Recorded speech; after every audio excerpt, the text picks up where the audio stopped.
বন্ধুগণ, একদিন নবীজি সাহাবায়ে কেরামের মজলিসের মধ্যে বসে বলতেছিলেন, সাহাবীরা রে, তোমাদেরকে কি খিজির আলাইহিস সালামের জীবনের একটা ঘটনা শোনাবনি?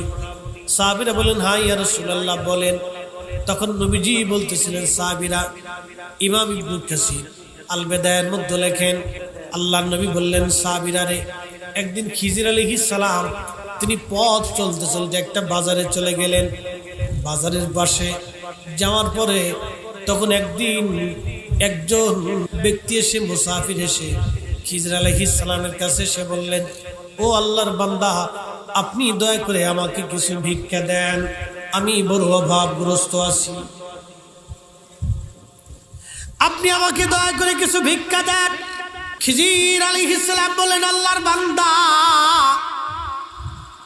তোমাকে দেওয়ার মতো আমার কিছুই নাই।